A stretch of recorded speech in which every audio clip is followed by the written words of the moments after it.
Now I think we have an even better solution with the sub that was just adopted. We have before us a much better solution because those who would continue to attempt to control animal agriculture to their own whims and emotions are never going to stop pushing. They're never going to stop pushing their agenda. In 2009 and 10, they came for chickens and pigs.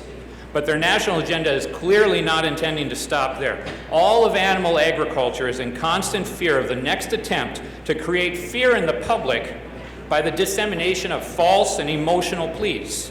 The real tragedy of this whole exercise of that law that was passed in 2009 and 10 was that these policies have been damaging farmers and consumers by eliminating nearly all but the very, very big producers or the extremely small in the backyard producers. There's no middle of the road, medium-sized egg and pork left in this state, very little, because of these laws that were passed. Only the big can survive and afford to do these things. Marketers and consumers now have fewer choices and higher costs that return zero in actual evidenced better care and practices. Cage-free? What's that? Show me a definition in Michigan law of what caged-free means.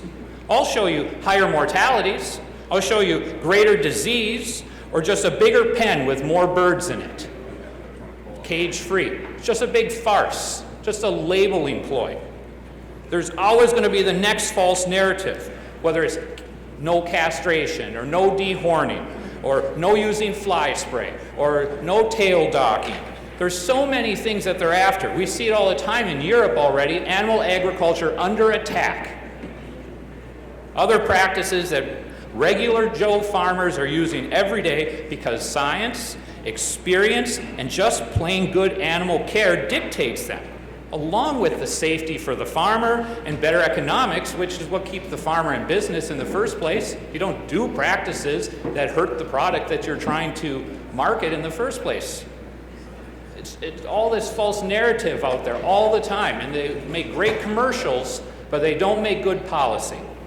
Farmers need a stable place, helping them to learn the best practices, not a political process that allows activists who hate animal ag to bully farmers into doing unscientific and unreasonable practices with no market demand or costs that ultimately put them out of business, except for those really big guys who make some deal with the devil, the chosen ones, who can cut that big deal and corner the market until the activists come for them again. Because they're not going to quit just because they got peace in the valley for now. They'll be back. This bill now, with this sub, now creates a panel like the NRC, the Natural Resources Commission, was done in Proposal G back in the 90s.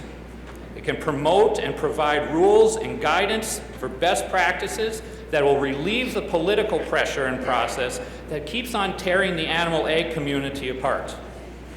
It's an opportunity to get away from the whims that are going on all the time. And that's what we did with Proposal G. We had a crazy system with, oh, should we take this?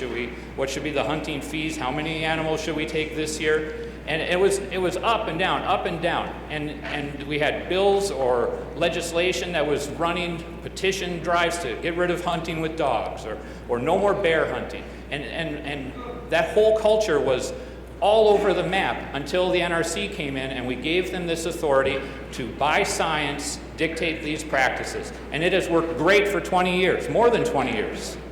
And I haven't always supported the NRC's decisions, but it has stabilized the world of animal game industry. This bill now promotes the same structured solution for animal agriculture: stability and good practice.